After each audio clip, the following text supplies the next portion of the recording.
Yo yo yo, salut les cueilleurs de cerises, j'espère que vous avez cueilli de bonnes cerises, qu'elles étaient bien fraîches et bien juteuses, et donc aujourd'hui je vais vous parler de deux livres de tennis, deux livres, d'accord, deux super livres de tennis qui m'ont permis de gagner 4 classements. Donc je déconne pas, donc c'est facile, hein, quand tu pars de non classé à 32, ça fait 4 classements. Voilà. Donc j'ai gagné 4 classements avec ces deux livres. Donc pourquoi je te dis que c'est grâce à ces deux livres? Parce que au départ, quand j'ai commencé la compétition, je ne jouais pas très bien au tennis. Je n'avais pas une bonne technique. Et comme je n'avais pas une bonne technique, la seule manière pour moi de gagner ces matchs, c'était d'avoir un bon mental. Et donc, ce que je me suis dit, bah écoute, on va essayer de travailler le mental, comme dit Djokovic, le tennis c'est le mental. On a tous des bons coups droits, on a tous des bons revers. Le tennis c'est le mental, donc j'ai fait des recherches. Le premier livre que je te conseille, qui m'a énormément aidé, c'est un livre en anglais, The Inner Game of Tennis. Alors j'avais entendu parler de ce livre il y a quelques années, parce que je m'intéressais au développement personnel, et il était souvent cité ce livre, comme une référence pour se créer un mental d'acier, pour se créer ce qu'on appelle un inner game. Et donc moi je ne savais pas ce que c'était, donc j'ai lu le livre, et c'est vrai que c'est vraiment incroyable, c'est hallucinant, et je pense que ce livre peut radicalement changer ta manière de jouer au tennis. Et donc pour résumer, donc je te conseille de le lire, mais pour résumer, on a nous ce qu'on appelle un safe one et un safe two, un moi 1 et un moi 2. Je veux dire safe one, safe two, parce que c'est comme ça qu'il dit que l'auteur décrit le truc dans le livre, safe one, safe two. Il dit que très souvent, en tant que safe one, tu es le safe one, c'est le petit toi. C'est le petit toi. Le safe two, c'est le grand toi.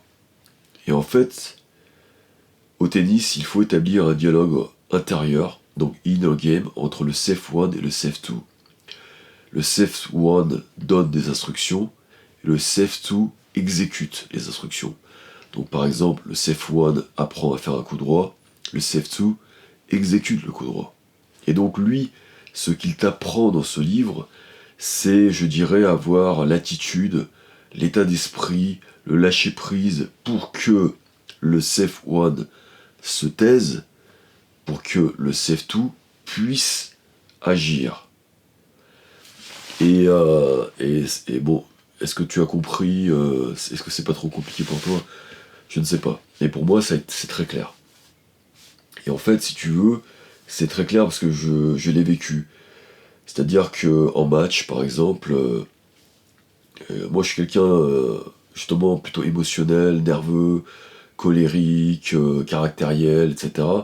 Et après avoir lu ce livre, j'ai commencé à gagner des matchs parce que j'ai commencé à laisser agir le safe two. Et donc je me disais simplement, je disais au safe one, tais-toi. Et je disais au safe two, vas-y, à toi de t'amuser, tu vois, à toi d'agir. Et en faisant ce dialogue intérieur, j'arrivais, si tu veux, à aller chercher le meilleur de moi-même. Tu vois, je me disais, bon, on fait une pause.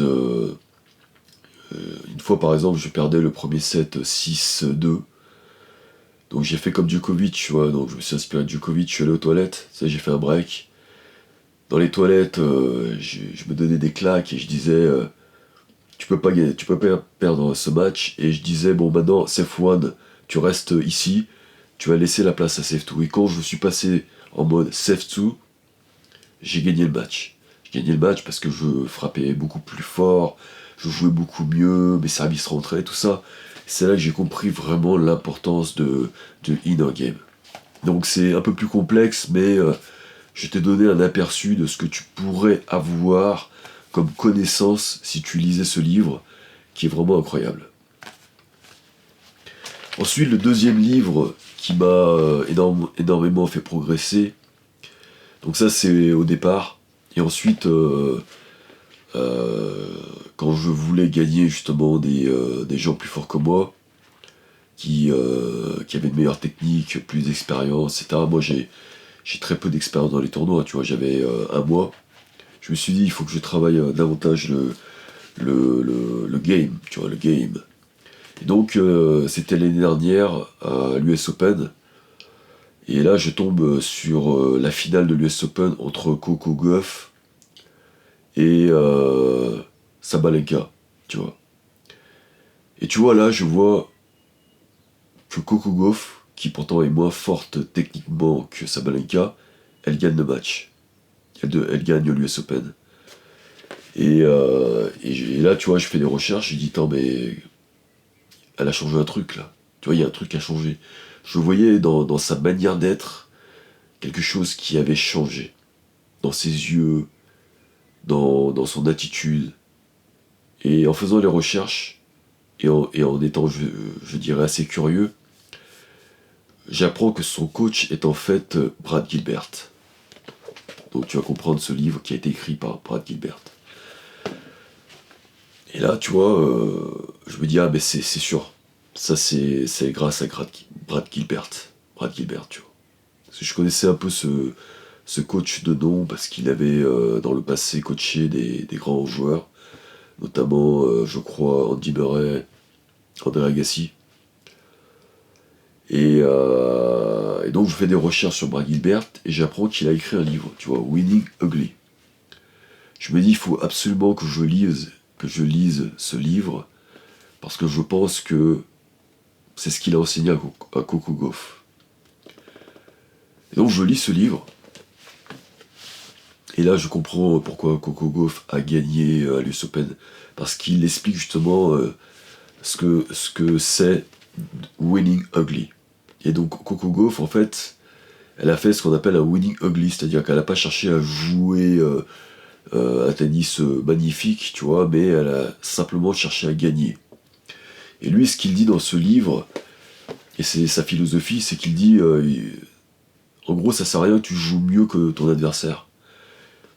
Il faut juste que tu joues mieux sur ses points faibles, tu vois. Donc lui, il disait que par exemple, il avait pas un bon service, mais qu'il arrivait, enfin qu'il était nul, quoi. En gros, il disait, moi avec mon niveau, j'ai pu gagner Boris Becker, tu vois. Donc il explique comment il a gagné Boris Becker.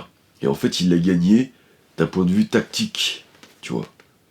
Et en fait, ça, c'est plutôt un livre sur la tactique. Il t'apprend justement toute la tactique du tennis. Et le truc qui m'a beaucoup aidé, c'est justement la tactique de jouer ton coup fort sur le point faible de l'adversaire. Après, il y a plein de choses intéressantes, comme par exemple recevoir en premier, le fait de jouer doucement au début et d'accélérer progressivement. Bref, il t'apprend vraiment tous ces petits trucs vraiment d'une manière très détaillée dans son livre. Et si tu lis ce livre, je pense que tu peux facilement gagner 4 classements. Pour te dire, je l'ai même pas terminé, en réalité, tu vois. Il me reste encore ça, mais l'autre moitié du livre est chiante, donc à la rigueur, tu lis juste la moitié, parce qu'il dit tout dans la première moitié, tu vois. Il lit tout dans la première moitié, et si tu appliques, et moi-même, des fois j'applique pas, parce que j'oublie des fois en match, j'oublie carrément, tu vois. Et je suis persuadé, à n'importe quel niveau, hein, 4 classements, donc que ce soit de 40 à 40, 37, 34, 33, ouais, de 40 à 32, ou de 32 à 15-2, voilà, etc. Je pense que c'est valable pour tout le monde. Ces deux livres vont changer ta vie de cœur de cerise. Donc voilà, mon frère. Si mon frère et ma sœur, bien sûr, je m'adresse. Je dis mon frère parce que j'ai regardé dans les stats, j'ai vu qu'il n'y avait pas beaucoup de gens féminines qui suivaient les cœurs de cerise. Alors peut-être parce que l'algorithme de YouTube est très bien fait, et comme il voit que je suis de sexe masculin, bah, il va plus proposer mes vidéos à des mecs. Donc c'est peut-être la raison, mais mesdemoiselles, vous êtes les bienvenus pour cueillir des cerises. Donc on se retrouve très bientôt pour cueillir des nouvelles cerises, et d'ici là, portez-vous bien et mangez de très bonnes cerises, bien fraîches et bien juteuses. Allez, ciao ciao, bye bye.